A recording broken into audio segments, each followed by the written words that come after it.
if we use No, it because, for whatever because reason.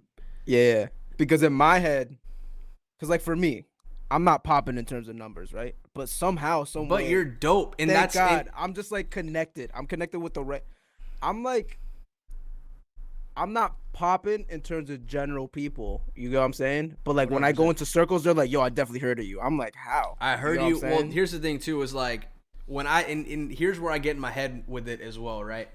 In my head, like if I go to your page, for example, Yeah. damn, there is a full like you feel like everything is together in some way, shape, or form, color wise. You have like an Yeah. aesthetic, you have that look Yeah. with maybe you're not even thinking about it, but like your style is pretty prevalent when you see something that's posted. I've done everything in my capability, especially because I know like I'm a kid from Springfield. I'm not in a poppin' area. Like I don't so I just like, dude, I have the Instagram shop, I have the Instagram reels. I make sure it looks as full because I know like it sounds so weird, but like when people go to someone's page, right? And they don't say they have a lot of followers. If there's just something else off, that's just another thing on top to not Yeah, follow man, them. and that's the thing that I get in my head about is I'm like, okay, these numbers are climbing, but I feel like I don't have something that is transparent enough to be like, if you go to this page, this is what this guy does. Like, I feel like even my socials don't necessarily reflect on the things that I do and I'm a part of, and that's on me 100%. That's Yeah, me yeah, like yeah. not But I sharing. think that's dope too because Yeah, my page is cool, but it's like people don't even know what I look like, honestly. same with me, bro. Like I don't like once if unless you're in my IG stories, like once in a while I'll get off and I'll say something stupid Yeah. in it.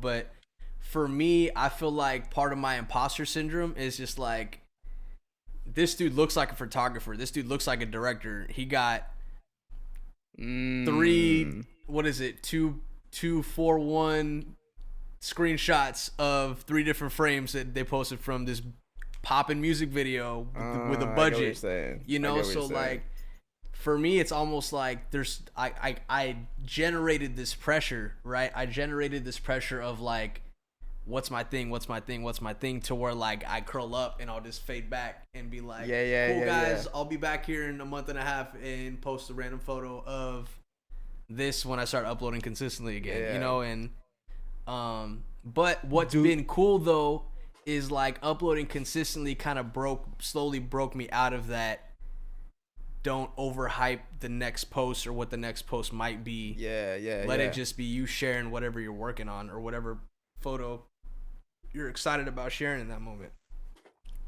Do you ever feel like, because I feel at least for my IG, there's two mindsets about it. There's a creative side and then there's like a business side. So at my business side, I'm like, I want more eyeballs so straight up people could buy more LUTs and stuff. You know what I'm saying? Like Bro, and that's I it feel sounds that. so No, but that's bad, but it's this is like, what I'm yo, like, saying, bro. This is what I'm saying. This is that style that I'm talking about. You have a style, right? To where people are like, yo, how do I get my style like that? Oh, you got a LUT for sale. For me, I'm like, yo, I don't even know if cause like when I edit photos, I'll do like light color correcting. My yeah, stuff yeah. is super contrasty, but I feel like that might be my style. But I feel like I can't make a LUT on that.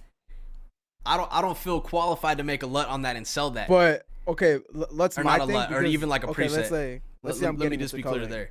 But like for you, if I were to go on your page, if there's something I would see to buy, I'll be like, yo, what it's like working for Kev. Or not even necessarily Kev, but like what it's like. I don't know, you have mad experience, dog. Like you have Yeah, dummy experience. that's Like facts. just it's knowledge. You get what I'm saying? Mm-hmm. Like that's no one could get from me. You know what I'm saying? Right. You got years and years on experience with working with Kev, working with all deaf. And I'm just like, bro, that's valuable information that I would pay for. You know what See, I'm but saying? for me, it's just like, would you be paying just for the sake of hearing stories, or are you paying for like? Because there was a lot of, and that's part of it too. Is there's a lot of trial and error that went through that time of like everybody figuring out what Yeah. works and what doesn't. There's not like oh, these are the three big takeaways. For me, it was literally like all deaf. We all say this. Everybody who went there says this. It literally felt like a grad school that wasn't film school. because digital media was just really popping off in the sense of like it being it growing outside of like popping YouTube channels or popping Facebook channels. We were in that period where like Facebook video just started, bro. Like you couldn't just Instagram video just started when it went from 15 seconds to 30 seconds to a minute or whatever the breakdown was, like, and that's why for me, like, it's always tough to because like Kev's wife Melissa is always like, yo, you need to sell presets. Like that's an easy bag. That's just there for sure. Like I don't even know what kind of numbers my stuff would do because I haven't even tried doing that. But when it comes to that, like I've thought about like merch stuff, but even then it's just like, okay, what am I gonna put, like a photo of somebody's face on a t-shirt? Like are they gonna want that? I don't know. Or like a logo of whatever. But when it comes to presets, I'm still at the point where I'm just like, I feel like my template that I create is so like not necessarily entry level, but is so like light. Your feel is like documentary feel. That's what I get from Taste of It. Like you want it to feel like real life. You get what I'm saying? I feel that. That's when I look at your photos, I'm like, I honestly love it because like, you know, like I'm used to like editing or like getting a certain it's music videos. You know what I'm saying? You're supposed to do a certain, but when you're doing like content photography, it almost feels like you're there. You get what I'm saying? Okay. That, like, I mean, what's interesting too though, bro, is like, I don't know if I've told you this. I might have said this publicly, but like I'm partially colorblind. So like, oh, for real? When it comes to like color correcting and stuff, even early on starting like photo editing, I would just be like, what colors am I looking at? Like there would be a point where I'm just being like, I don't like how this white balance is, but I don't know if I'm seeing a true white. Are these reds, like it's not every single color, but it's like greens to browns, reds to blues, kind of blues to purples, and like actually it's mad colors now that I think about it, and like yellows to greens ish. I just explained the whole rainbow. Right, I low-key just gave the entire spectrum. But what's interesting though is like, and I think that's why there was so much time to where I was just like, oh, let me just try throwing this preset on and then tweaking it. But then I would be in my head, I'm like, yo, am I like, that's what's always interesting to me. It's just like when I edit a photo and I hand it off, there's still a little part of me just like, what colors are they seeing? Yo, that's wild. And it blows my mind. But bro, but that's the thing too though, is like I forgot their names, which is terrible because they're literally my case in point and reference. Yeah. There are colorblind photographers. There are colorblind directors and all this. And that, I never even thought of that, yo. Which is wild, right? I never even thought of that. So like that's why low key one of the reasons is when like you're like, yo, I want to color grade stuff. I'm just like, this is perfect. You know, because like I would always want to like, that's why for me, like I know contrast for sure. Like I could for sure, I just love sharp photos, and I think that's one of the reasons why I just like scaled back to at least get photos out of like shows or live events or that docu style, to where it's just like, this can't be that far off to the actual moment. Right, to the actual moment. And like it pulls the stress off of like trying to add this yellow, if I want to add a yellow tint because I like how film looks, or if I want to add some greens to it because I like how film looks. Like I don't know how far of the spectrum I'm pushing it, because to my eye, and then also to a monitor, bro, that you have to color calibrate. Bruh. I don't know what colors. Me, dog. Right. Even for me, which is wild. Which is wild, and that's stuff that like, as a child, this is crazy too. As a child, I had like, I remember watching Top Gun when I was a kid, and I was like, yo, I'm about to be a fighter pilot. And then like they're like, oh no, bro, if you're colorblind, you can't see blues and purples lights landing a plane. It's a wrap. And I'm just like, cool, this entire career is deaded for me. So like early on, when I was like editing photos and stuff, and like I would get in my head about stuff like that, it would just be like, is this something that I could keep pursuing because I'm getting frustrated at this type of point, aside from like creatively figuring out a vision for like a shoot, or creatively like trying to step up my aesthetic, because I don't even know what that aesthetic might even look like. Yeah. Is it like to level? Is it still the same now? My color blindness? Yeah. 100%. It hasn't changed yet. I mean, that I know of. That's a great question. Yeah. I don't know if it changes over the years. That's Um, crazy, man. You blowing my mind right now. no, I mean, but like these are things that I think about to this day when I edit photos. I'm like, yo, and that's one of the reasons why I loved Sony so much as they started getting Honestly, better. though, that's fire. Yeah, bro, Sony needs to cut a check. Bro, Actually, don't even cut a check. Just send me some gear. But Yeah. no, I mean, but literally, like one of the reasons why I like specifically the A7 III is because of how good the auto white balance is compared to like the other A7s. But How do you scale things? I'm like so blown right now. explain? Like if, let's say for me, like as a colorist, yo, like See, I wouldn't like, even consider a job in color correct, but but that's what's interesting. Sorry, keep going. yeah, Keep going. no. So like me as a colorist, because I know like in Da Vinci, like bro, it's like the details. You know what I'm saying? It's the little, even like a tiny little shift of magenta. Like I have to be able to notice. You get what I'm saying? So it's like, because you, like let's say you're on set, right? You use a gray card, whatever, a colored chart, whatever, right? And you see something perfectly white balanced. Does it look off to you? You're like do you need someone as a reference to be like, yo, is this perfectly white balanced? I've never really asked for that, but thinking about it, I feel like I should. I always feel like my stuff's either a little too warm or a little too cold. Like I don't ever feel like I'm content in the moment when I'm shooting it. Like I like how this looks. I'm just gonna run with it. Yeah. But I don't ever like I do my best to like dial it in because I'm not just gonna run auto and deal with that. But like there's also times where, and that's what's tough with like docu work, right? Like shooting Kev's doc, I didn't really get to color grade it. One, because like we were trying to get it out, but like two, there's shots in there that I'm just like, okay, this is too warm, this is too cold. But in the moment, I'm not thinking about it because I'm also thinking about getting a shot for like that run and gun style, because we're going outside to inside or anything like that. But so if I were to take something, right? Mhm. Because me not being colorblind, yeah, I dude, take rub it in, bro. Keep going. I take a shot and I'm like, yo, this is perfectly white balance, right? This is perfectly white balance. Like if you look at it, does it look different?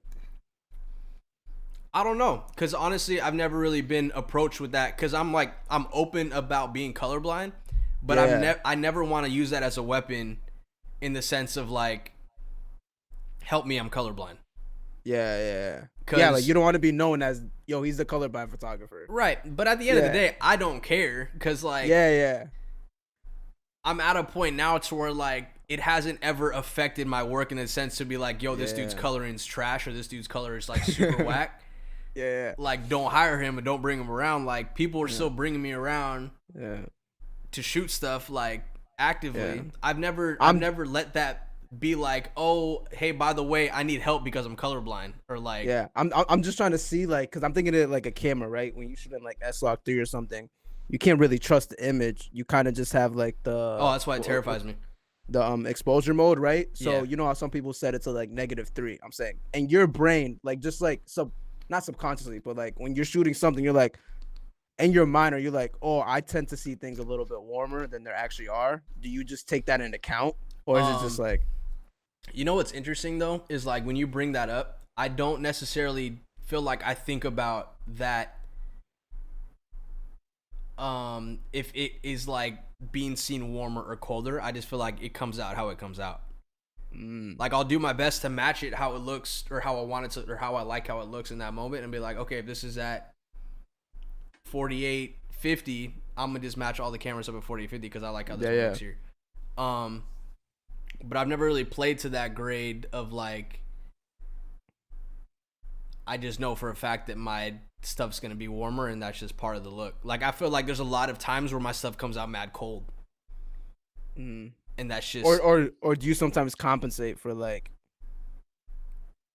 knowing you're colorblind? I'm so fascinated right now. Not really, bro, because like, and that's the thing too, is I don't think about it anymore when I'm shooting. It's just like when I'm editing. There'll be times where I'm just like I feel like now I'm at a point where I'm comfortable and I'll be just like, I like how this looks and that's just how this is gonna rock. Like for example, I don't know if you. I mean, it's fine if you didn't, because it was like I think it was a reel. Melissa posted a sponsored ad for Ritual, and it came out. Okay, so it came out mad warm, but I also shot it. So I shot it in like Cine 2 or Cine 3. And it just so happened that Ritual's color is yellow, right? So that just lined up. There was a whole yellow aesthetic. She had a yellow sweater on. Darker skin tones look better with a warmer white balance too. So like everything just kind of lined up there. We were inside.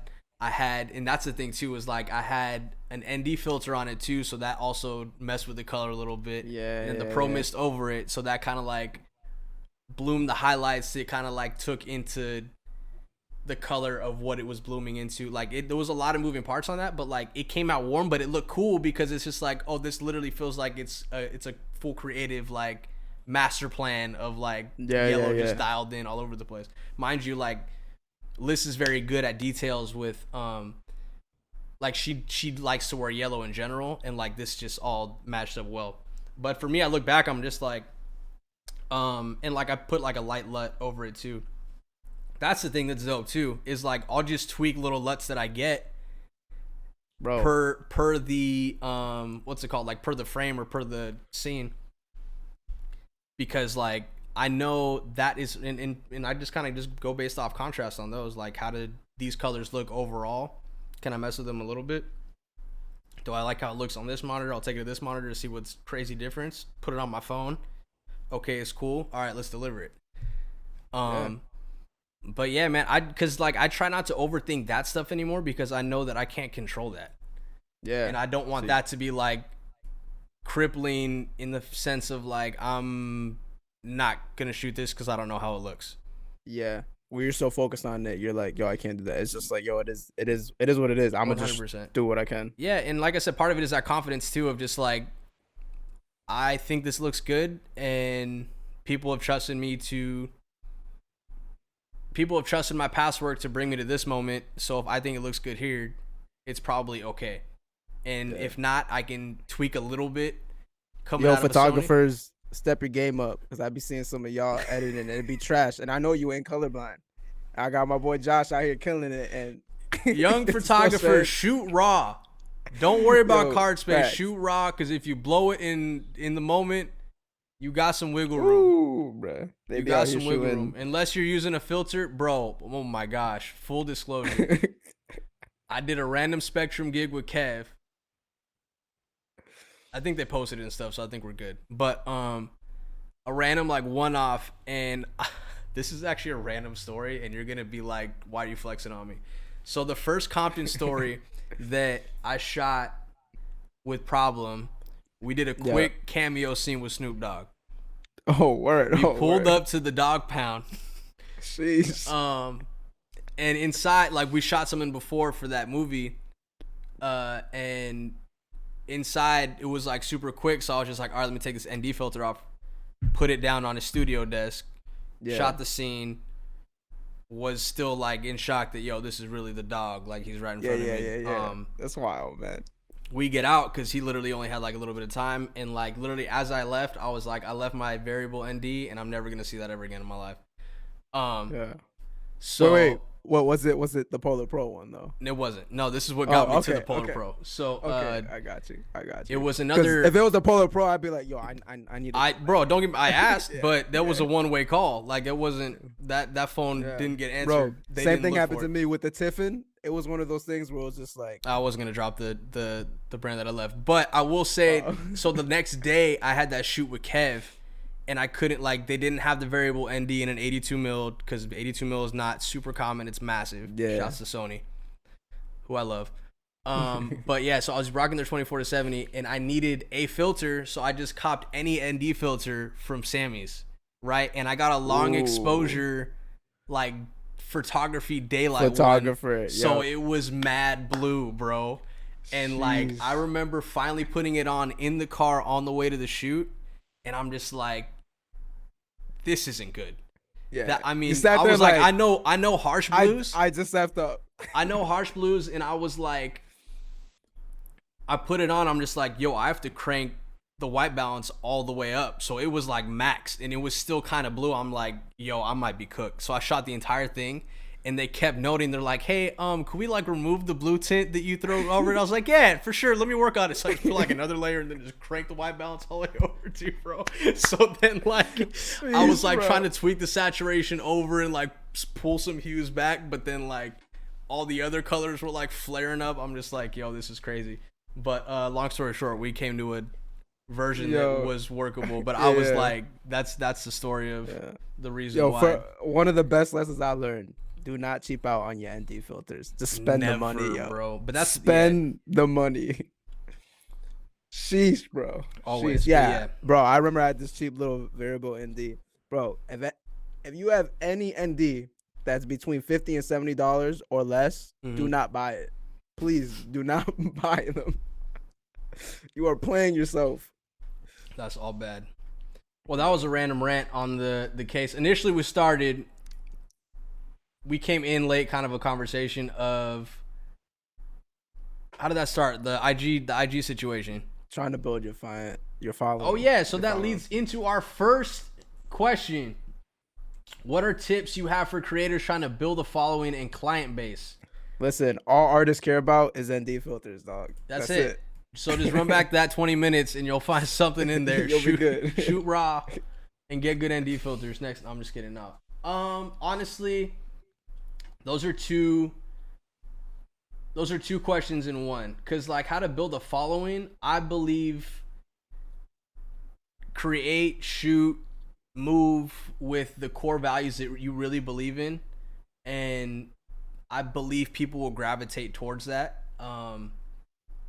And then same with the client base, you know, like if you're trying to just shoot with anybody and work with anybody, you're going to get a wide array of people and different styles of people you work with, meaning like people with different values and stuff. And your voice might be kind of all over the place. Like, okay, what does this dude kind of believe in and what does he stand for if he's working with XYZ, which all kind of, you know, it's not necessarily like, oh, I only want to shoot with one type, but if you want to like kind of associate yourself with a certain type of integrity or certain type of core values or ethics, like just be mindful with like who you work with, be mindful like who you're creating for, who you're creating with. I know at the beginning it's not always easy, especially when you're trying to pay bills and get your name out there. But building a following is interesting though. You know, I don't think anybody has it figured out, but like I said, I do believe that like kind of creating from the heart and sticking towards like either wording captions or narrating content or just kind of like shooting with people that you like believe in because of, like I said, ethics and values that are kind of similar to your own. You'll tap in with if they have a fan base or if they got some people that F with them, like they'll start kind of, and I mean, like I said, I feel like that all kind of gravitates together as people keep creating content and keep like spreading their own. I think one of the biggest things I found was figuring out what you don't want to be. Because for me, I mean, me and Josh, we love gear, right? We love gear. We love talking about video stuff. We love talking about it. Now, there's one decision I made very early on is my content will never be a gear video breakdown or nothing like that. Because then, like, shouts to Peter McKinnon. He's my guy.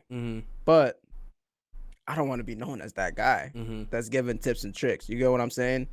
So it's kind of just, and it's not saying you can't do that. Because, like, currently right now I'm working on a tutorial. But I'm going to sell it on my website for people that really want it. You get what I'm saying? But you got to figure out what you want to be known for in terms of your stuff. Don't do no, and I've done them. I call them video booty calls.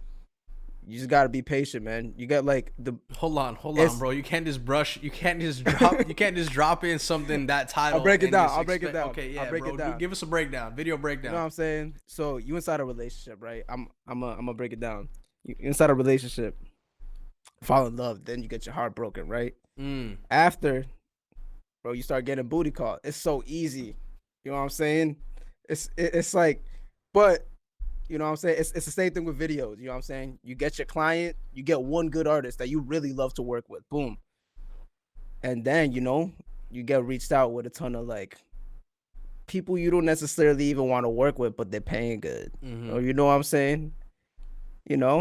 I see them as booty calls. You know what I'm saying? I feel that. So what you're saying they satisfy the okay, moment. So I just want to make sure we annotate and clear up what the booty call might be. Not every opportunity is a great opportunity for you if you're trying to build like a like a genuine name in not even necessarily the industry, but just name for yourself in so like the workspace. So like for me right now, I shoot a handful of weddings. You don't see me posted any about them because if I post weddings, I'm gonna attract more weddings, right? And I don't want to attract more weddings. That's good. So it's kind of just figuring out, kind of being mindful what you're sharing. I feel that honestly. I feel like I've done that subconsciously, because I've done my fair share of like one-off side of work booty calls. But I don't share everything because I don't necessarily want to be, not that I'm like ashamed of it, but like I don't want to be putting out in the universe like, yo, this is what I want to be known for, and like am doing every single day of the week. And get more realistically, like let's say my goal, right? I'm trying to shoot a feature one day, right? 100%. So like, especially people like us, we have to be multifaceted. We just need to carry many hats. It'd be so easy for me to promote myself. Let's say I was doing this live stream stuff, right? And I was just like, yo, I'm going to become that live stream guy. It's like, that's not leading me towards the goal that I want. You know what I'm saying? So it's kind of like, I'll do it for side money. You know what I'm saying? But I'm not going to be promoting it, running ads on it, doing promo work with it. It just wouldn't make sense. But I think for the following, for me, I don't have the biggest following, but I am weirdly connected with the people that I want to be connected with. And the way I found that, if you look at my IG, I might have a couple like portfolio stuff, like some music videos, screen cap, but the majority of the stuff that really, when I talk to people or like artists that I didn't even know knew about me, they're like, yo, I saw that thing you made. It's literally stuff that I made for myself. Had nothing to do with no clients, no money involved, something I shoot in my backyard. I started shooting the hyperlapses. Those are hard. All the ones on my page were something I thought of with the song. Everything has nothing to do. It's not associated to any project, anything. And at the time, I was doing a ton of those projects. But I just wanted to post I posted what I would love to see on someone else's page. Question: if I ran about their page, where does the first thought of those hyperlapses come into place?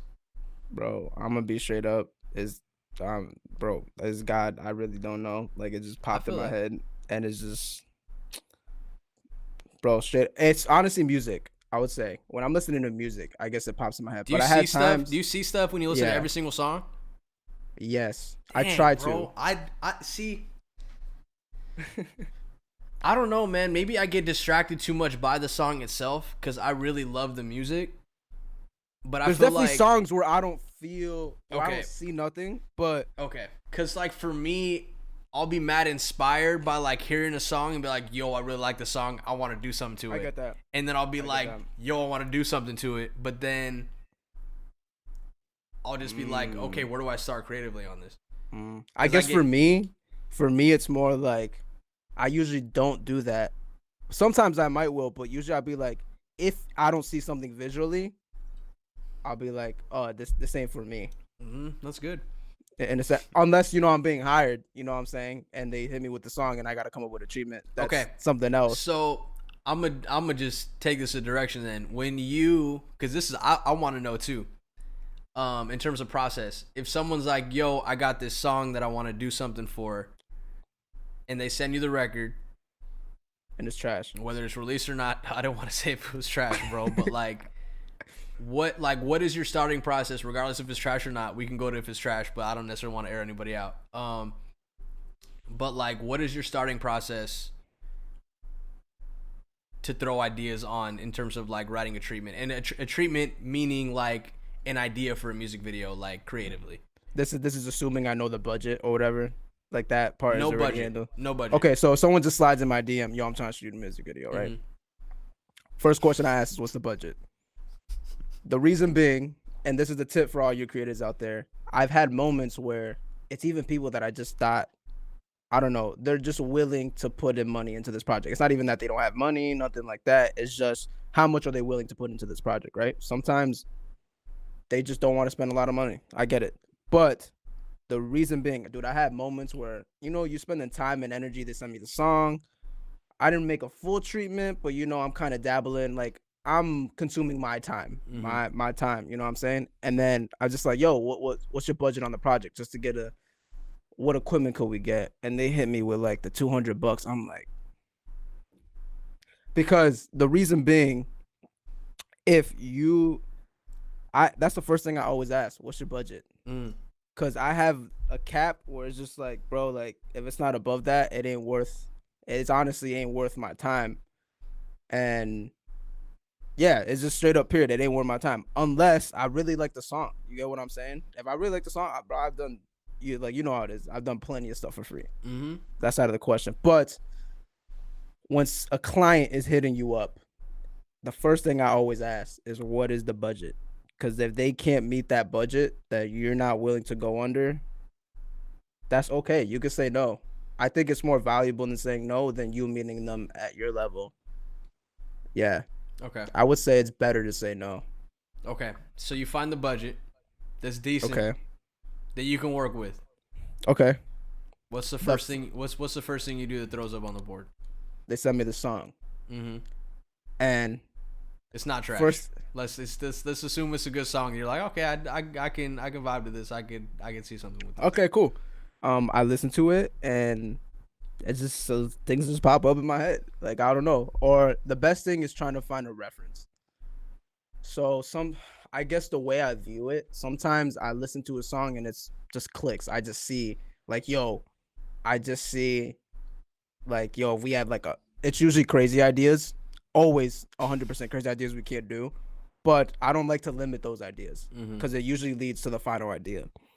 So let's say someone sends me a song and I'm like, yo, it'd be so sick. Oh, my brother the other day wanted to shoot something. We just saw something dance. And I'm not going to reveal the song or anything. Yeah, but no, you good. Yeah, the song came and I was like, yo, it'd be fire if there was like a pond or something and we get like a junk car, throw it in and you dance up top of it, put the cars inside the water and we start inside the water. Like, obviously it's a pretty crazy idea, but I just roll with it, you know what I'm saying? And then it'll just lead to something and then we're like, all right, let's stick with the car idea. Okay. And then we just shot the whole thing in a car, you know what I'm saying? Okay, so you don't necessarily limit practicality. No, I don't at all. That's fire. I listened to a Chance song when it dropped, the single, The Man Who Has Everything. That's what it's called? Yeah. Bro, thought of the most fire concept. I'd be like, yo, this would look so sick. It's an insane idea. Yeah. But it was just like,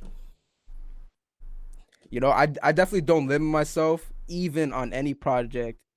I tell the client straight up, because I'm a big over communicator. So I'm just like, look, I'm going to throw you some crazy ideas and we'll just tone it down from there. It's always better to tone down rather than you giving an idea and it doesn't meet the expectation. Or like, I don't know. I don't feel good holding them back. It just feels like trash. So that's one way of getting inspired. Like, some things will just pop in my head. The other way, I kind of like to view it as, if I hear a song, I'm like, yo, what movie would this song be in? And I like to think about the movie. Like, if this was like a soundtrack on a movie, what type of movie would it be? Like, what genre? Like, how do I see that movie? You know what I'm saying? Trying to find a reference. Even if it's a music video, even if it's another music video. But yeah, from there, it's just trying to find a reference. But it still starts in the mind. You know what I'm saying? It's just like, okay, what type of movie would I see this? Maybe it might lead to a movie that I just watched. I don't know. No, I mean, I think even on top of that, what you said on the kind of thinking impractically, or not limiting practicality, I should say, is dope, because you don't know what door is going to open up to where, like, okay, this is something we could actually do real quick, or let's just roll with this. Yeah. Because and obviously, like, shooting something completely underwater in a car is probably going to get a lot of bad attention. Yeah. I'm just saying, like, trying to shoot that. Yeah, for sure.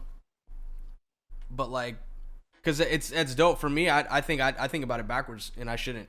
I always think about like, okay, what's something that I know I can physically do, even if it's just me, and that automatically puts that box around it. You know, that I feel like that cuts off a lot of potential. I do that too, but it's for certain projects. You get what I'm saying? Like if it's like, it's always the approach. Like if the homie hits me up like, yo, I'm trying to shoot a thing for the song, simple, like a one take, then it's kind of like, okay, what can we do with this? What's your budget? It's more of a logistical, because he just wants something simple, and I'm not gonna fight it. You know what I'm saying? Unless, but I had moments where I was like, yo, it'd be dope if we did this, and I pitched it to them, and then they're down. Yeah, but usually like 10 times out of 10, like I'll listen to something, it just pops in my head, and it's usually crazy, but yeah, I'll have dude, I got notes of like so many ideas I have, and they're wild. Like it's just like the most impractical thing ever. But it usually leads to something. There's some element I could grab from that idea and just tone it down. You know what I'm saying? That's dope. That's solid. And I think like what's dope about that is because I keep bringing up the practicality is because like at the end of the day, like it doesn't come down to an idea that's too big. It's like I feel like any idea is is not necessarily a bad idea, but it's worth throwing out because you don't know what could come from it. And I know I keep coming down to that. It's like the doors, especially when it comes to like brainstorming. Like brainstorming with somebody else is always so much like more beneficial 100%. Because one door might open in yours, but it'll be cracked open. You're like, okay, but like, where could we take that? And then it could just be like such an easy, and then it's like, bro, boom, boom, boom, boom, boom, from there. Or we shoot it this way, or like, I know we can do this type of rig for this, or or something like that. Exactly. It's also the flip side though. I'm never too tied to the idea, because I've been moments where I've been tied to the idea, and it just it doesn't meet the expectation. There's nothing I can do about that. So I always go with the approach is, I'm gonna give it all with this idea. This is the idea. Maybe the budget for this idea is, I don't know, 20K, right? And it's like, we only got 10K. All right, let's tone it down. As simple as that. You just tone it down and you make it fit. There's nothing you could do. So that's kind of just, make it work. Yeah, that's usually, just make it work. So even if you can't get the full spectrum of the idea, it's just, okay, we might have to take out the burning building, but you know, let's just take that out. So hilarious. What's next? What's the best way to decipher your niche? What people want to hear from you about? Anyway, what's the best way to decipher your niche? I think that one's interesting. I picked that one because I feel like if you keep trying to figure out what your niche is, you're kind of overthinking it. Because I feel like my niche is just surrounded by things that I'm inspired by, whether that's music, whether it's the artists that I'm working with, whether that's creatives like Kev Tahir, Tone, everybody. I don't want to just name a couple people because I'm going to leave mad people out. But like, you kind of just fall into your niche with things that you're passionate about and things that you are inspired by. That that's what I feel on that. I agree. I think it's just as simple as do what you want. It's like just keep it simple. Like it's honestly doesn't go any deeper than that. If you're thinking any deeper than that, because I was at a place where I was like, yo, what do I focus on, especially with my IG, and I stopped caring. And it's you know, it's easier said than done, but if you like something, just post it. That's it, man. And I feel like the overthinking that can go into that alone though can cripple a lot of growth. Yeah, even like, yo, what's like the peak hour of posting? Maybe I shouldn't post from 7 to 8 because I posted things like at 3 a.m. Like I really just, if you feel inspired, just literally let it go. And that's something that I'm working on too. Yeah, unless it's with someone else.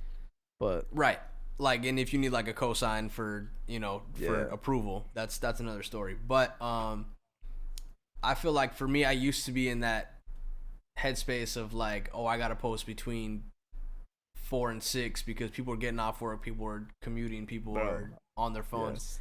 But now it's especially like, I mean, I still think like early posts are beneficial because people might be going in terms of like uploading content, like not necessarily like a photo, but uploading content like a long form piece. Obviously, people are going to be commuting early, maybe not so much right now, but in the past people would be commuting. So if you upload a podcast, like give them at least something to look forward to on the commute. Like, yo, I know at least Tuesdays this is coming out. Yeah, exactly. For something consistent, I would definitely say okay. But it's like for me, who doesn't post like once a month, maybe. You know what I'm saying? It's kind of like, I guess for me, it's kind of different. I built that thing, so it's kind of like people don't usually see stuff from me. So when I do post something, it kind of pops off for my following. But I believe if you just do something that you really believe in, it'll pop off the way it's meant to pop off. Yeah. And dude, I had things where it was like least amount of likes, least amount of whatever, but the right person saw it. And that's all I cared about. And I think that's another important thing to mention too, is like popping off don't have to mean that it's a crazy spectrum of like virality, because we only see, or like as creators, we might only see like views, likes as numbers. But I really took this into perspective with touring with Kev. Is like a lot of times, and we talked about this too, like a lot of times we only see like that view count or like those numbers, those comments, the comment number, stuff like that. But then once you actually, like, you might impact one person, you might impact 1,000 people, 10,000 people, and like literally going to shows and having some fans be like, this is my favorite video, this is super funny when you do this, blah blah blah blah. It really puts into perspective, like each one of those numbers, each one of those likes, each one of those comments, that's like that's a person, man. You know. And we're so caught up with the number on like, bro, this didn't hit 50 likes, this didn't hit 100. Yeah. But that's still 50 people, bro. Like that's still 50 lives. That's still like, you have 50 people lives in a live room like that. That's a lot of people. Yeah, dog. You know, and like influence is to scale. You know, it's not necessarily about like the biggest number in the room is, or the biggest potential number that you could be tapping in. Like all that stuff comes with like with sharing stuff, because like how are people gonna get to know your work if you're afraid to post it yourself, if you're afraid to like give people that option of like, oh, I do like this is fire.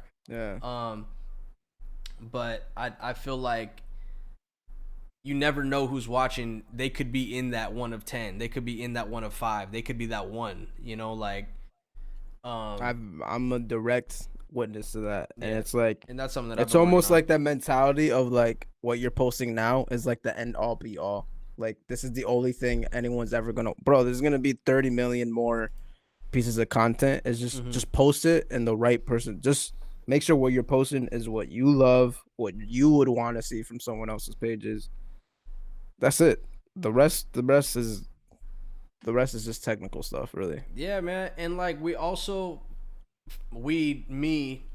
I mean, there was a point for me to where like I was so caught up in like, man, I got all these crazy artists from every scale in my grid.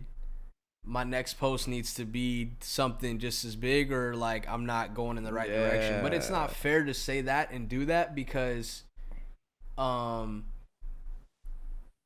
you're trying to skip a bunch of steps that are necessary for that next whatever, and that next whatever is like an imaginary bar and pressure that you put on yourself.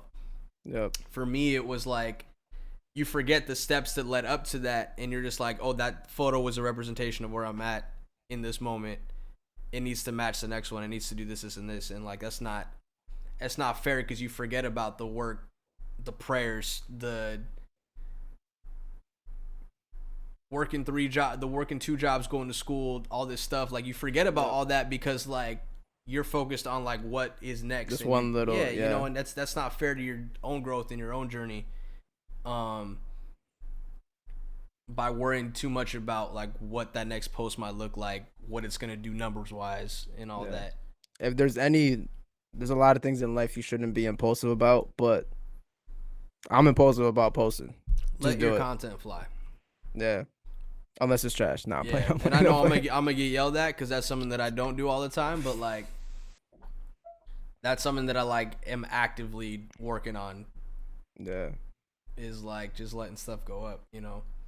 But then I don't know. It just that's a whole. I feel that it's just a whole rabbit hole. It's a rabbit hole, man, and it builds a pressure that's unnecessary, and I think part of that is breaking that pressure wall down to where you're not even thinking about it, because now I'm at a point to where like I don't know who's just might be starting their photo career, they just might be starting their video career. Like I don't know who's watching my stuff anymore, which is it's scary to say. Like I mean, there's a point where you're just getting going on Instagram and it's just your friends. It's just like or people you might think are your friends or whatever, but like it's just your circle. So you know like everybody's lives and stuff, but like even like as you're growing too, like there's other filmmakers, there's other creators, maybe early color graders like that are watching your stuff that it's crazy to like now that's something to be mindful of. And I think that also ties back with like building a following and deciphering your niche is like all that stuff, because like for me I didn't always, but now I like to follow people who inspire me. Mm-hmm. And people that I feel like I might be able to reach and work to that grade and that potential. Yeah. But yeah, man, I don't know. Like, I agree, man. I agree.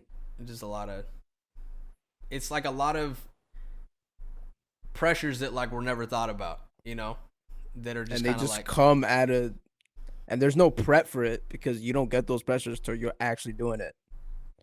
And then it's just like, what do I do? Until they're there, and then you realize that they're there, but they've been there for years. And then there's more pressure because you realize there was pressure, mm-hmm. and now there's the pressure of fixing it. Yeah, exactly.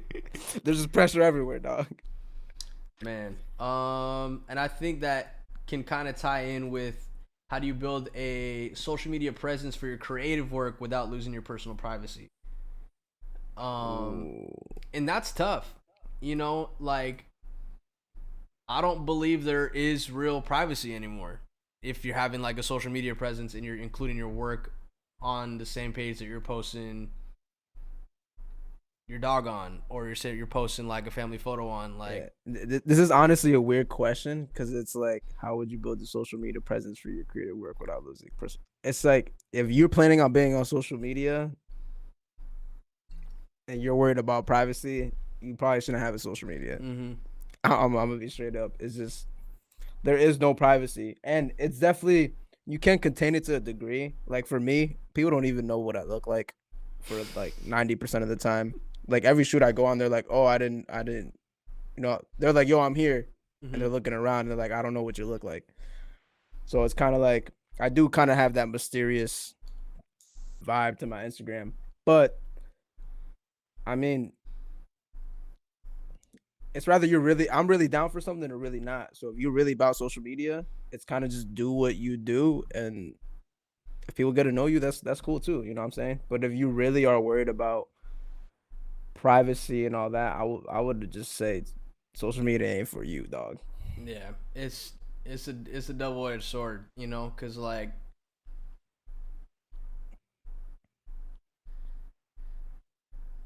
Like you literally one of the checkbox like terms and conditions, you're literally giving all these rights away for them to use whatever you post however they want technically, and it's their platform. You can't really get mad at them. You know, it's like at the end of the day, you know, make your own YouTube if it's that big of a deal. But also good luck making your own YouTube.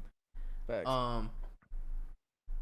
But yeah, I don't think there's a definitive answer on like that line of having that balance, you know, because like I think you should honestly embrace it. I think people like to see the person behind the stuff. You know, that's what really pops up. You know, vulnerabilities, like it's almost becoming like a like cliche now almost.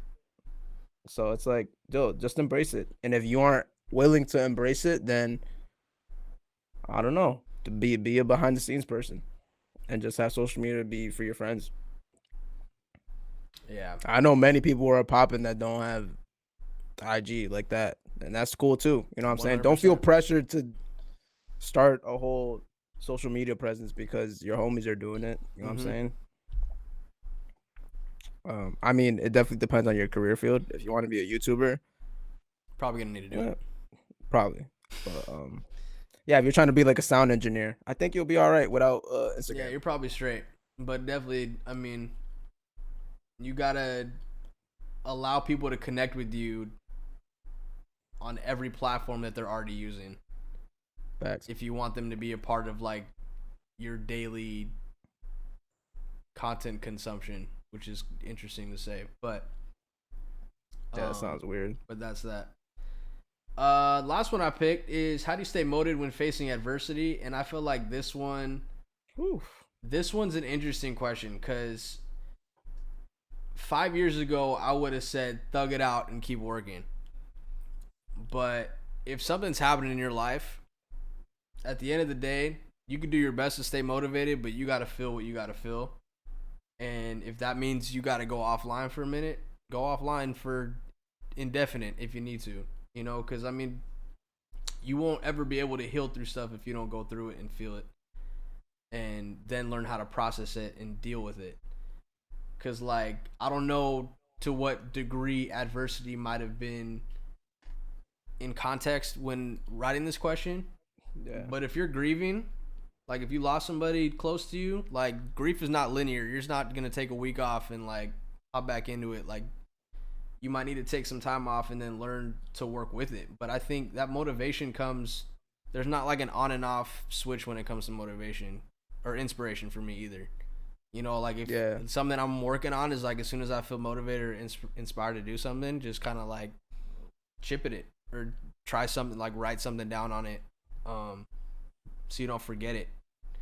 If you're like creating, if you're creating content, and you know this all like, I get it. We all have responsibilities that we can't really get away from. But if you have the choice of, especially if you're creating personal stuff or you're just creating stuff in general, yeah, dude. If you're going through something, get off social media, dude. It happened to me a year ago. I got off for 3 months. Best thing I ever did.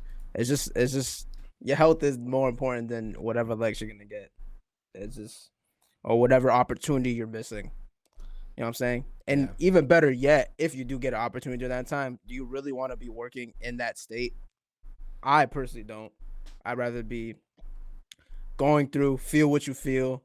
Bro, seek therapy. I know I need to go to therapy. I need to do that. But yeah, dude, mental health. That's way more important than anything else. Yeah. That you have going on in your career. That's just facts. And like staying motivated through adversity is tricky, you know, because like if you're working with people that care about you, chances are they're gonna be like, yo, take the time to handle it, you know, like we got you or we got this. But I feel like that might even be a bigger heat check with like people around you. But I feel like there's so much pressure, you know what I'm saying? It's kind of like that hustle mentality. Stay motivated, say whatever. It's like it's okay to not be motivated. That's what honestly, that's what I'm saying. It's okay. That's what I was trying to say. Like 2015 version of me was in that mentality of like go hard or go home. And that's not healthy to do forever. People I saw go to bed. I saw an Instagram story. It was I forgot what it said exactly, but I'm gonna paraphrase. But it said if you didn't hustle in 2020 or start a new business, it was just like it's not in you. Then it's not in you. Like like you ain't built for this. And someone commented, I was like, bro, no, that's so. When I read that, I was like, what? I let that fly, bro, because I saw that posted by a couple people, and I don't know, man. It's just like there was this weird period of like early quarantine in March or April where it's like if you don't come out of this with a new business or with a new empire, the because everyone was just locked out home. And it's like, yes, that's an option if you're able to do it, fire. But if you got family that died of COVID and you got COVID, like, bro, sit down. Like, I mean, 2020 was such a year of like in-depth reflection on being grateful, no pun to the crew neck that I'm wearing right now, being grateful for like literally the things that you have in this room or where you're sitting. Like, it is honestly crazy that, because before COVID, right, there was just like that. It was honestly toxic. It was like hustle, hustle, hustle. No days off. Team no sleep. Hashtag blah blah whatever. And then it's like COVID happens, and then we still got that like pressure. I'm like, bro, this is ridiculous, bro. Like, yeah, it's honestly so unhealthy. Whatever opportunity you're supposed to do and get, you're gonna get it at your time. yeah, Don't feel like you're missing out on something because you ain't hustling, because you down, or you lost a family member, or COVID's just hitting hard. It's hard to pay bills, and you just feel like you ain't motivated because you ain't making the next short film on YouTube. Bro, it's just like bad stuff happens, man, and you gotta feel it, because if you don't feel it, it'll come out in 10-15 years, and that's gonna be wild. Yeah. It's gonna be wild. Well, those are all the questions that I pulled. I don't know, man. I mean, I think overall some of those were kind of geared around learning what type of content to create, whether that's like deciphering your niche, kind of like and if that comes with building a following / client base. I do feel that, like, going back to it really takes knowing who you are, being strong in like your own identity and content you want to create and want to be a part of, to where like you got to establish those, even if that means writing those things down, whatever. Like, I want to be able to positively impact somebody in the content I create. Okay, well, you might need to learn how to create content that resonates. Like, what do you like shooting that resonates with you? Is it birds flying and you saying take flight? I don't know. But yeah, I mean, a lot of that, it's not just an on and off switch. It's not just like, okay, this is what I want to be creating. It might take a lot of trial and error too, because you might be making stuff and you just be like, I don't love this. But like what you said, do what you want, do what you love. Yeah, that kind of bleeds through. And that could change, you know what I'm saying? What I said a year ago, what I wanted to do is not necessarily what I want to do now, but it's knowing all you got is that moment, your present self. You can't worry about what you're going to think in 2 years. Oh, what if I completely shift direction? You're not there. So just focus on what you want right now and just do what you got to do, and you'll lead to where you need. At the end of the day, it just comes down to emotion. I always look at things from an emotional level creatively. So that's big. How things feel, how does this color, in terms of color grading, make that person feel? How does this shot make someone feel? Emotion, because I get that from when I watch movies. When I watch movies, I want to feel something. It could be Ratatouille, man. One of my favorite movies. It's a fire movie, bro. That shot when he's eating the cheese and the fruit, yeah, bro. The explosion of flavor. That's what I'm saying, man. I felt it back here, bro. When that little cheese and the fruit hit, you felt that little. I was like, I know exactly what he's feeling. It just all comes down to emotion. How do you want someone to feel when you're watching? It's not about creating something that's popping right now, or it's not. You know what I'm saying? If you make something out of that place, you're gonna get results out of that place. That's just facts. It might be easier to do, but bro, and that also might come from pain. That might come from going through something that motivation and inspiration comes from. That's why it's also good to allow yourself to sit back and feel what you need to feel, man. Like, yeah, never create. So I think my perspective from especially creating things out of pain or emotion, I never create in terms of when I'm in that place.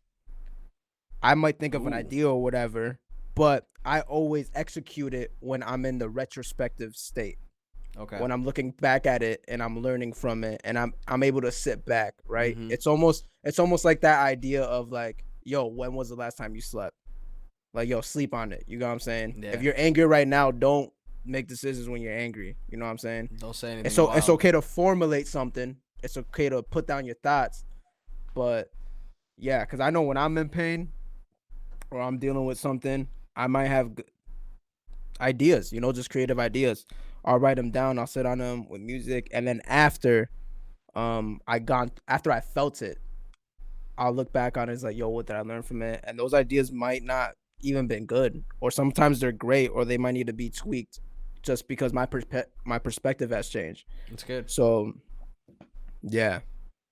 No, I think it's important because that allows you to process it too. You know, that allows you to kind of go back and be like, oh, maybe I was tripping on this thought, and not create from a space of pure emotion. You know, like I think because I mean that could even come with like communication in general. You know, like you said, you might do something or say something that you feel to be how you feel in real time, but in retrospect, like you said, that's not necessarily accurate, and you might create something not necessarily that you would regret, but you'd be like, I don't know if I necessarily feel like this to be authentic to what I wanted to portray in this moment. Exactly. And even in that moment when you're creating something, I think it's important to use it for what it's for. Use it to get through. Don't let it become this thing that you share, and then it's like it's all this, because that's not what it was for. It was for you. So if you think of something creatively or something during that process of like pain or discomfort or whatever, let it just be that for you. And then after, if you decide to share it or let it become this project, then cool. You know what I'm saying? You let it, you know, that was its purpose. Solid. That's solid. All good things. Yeah, man. I think that's how we're gonna wrap this one up abruptly. Yeah. We really out here doing podcasts. Yeah, man. This is number 2. Number 3 on the way. Whenever we get to shooting it and uploading it, but it's on the way. Let us know how this format is doing so far. This one kind of started randomly, abruptly. Yo, at the top, mid conversation, I was just like, this is probably helpful to somebody. So started off a whim. I'm gonna try and edit it to a spot that it could come in semi abruptly. Maybe I'll just even put a text. Yeah, you can put text. Yo, this was mid conversation. This is where we're at. Yeah. Mid conversation. Hop in. Yeah, man. Let us know what else you all might want us to talk about in the comments below. Hopefully, see y'all soon. It's New Year's. I hope 2021 is off to a great start for y'all. Yep. Lugo, let them know where to find you and hire you. Where's Lugo? Everywhere. Perfect. Yeah, simple as that. I got my little sticker right here, Brandon. There it is. Are those for sale? Yes, they are. Get a Lugo sticker. Lace them. Lace a friend with a Lugo sticker. Where's Lugo? You'll be helping me pay my bills. Man. Get some LUTs and presets from Lugo. Oh, your presets are free, huh? No, not all of them. I don't know. Never mind. I don't want to just... no. These are empty promises now. It's fine. It's fine. No. Get some stickers. No, they are free. They are free. Go to Where's Lugo. Go buy stuff. All right, y'all. Thanks for watching. Once again, please hop in the comments. Let us know how this is going for you in the sense. But also, we're still going to kind of create how we want to create. So it's really just so we can kind of check in and make sure we can keep answering some of these questions. Thank you for watching our thing. Yeah, man. Great dismount. All right, guys. Peace. Bye. Peace.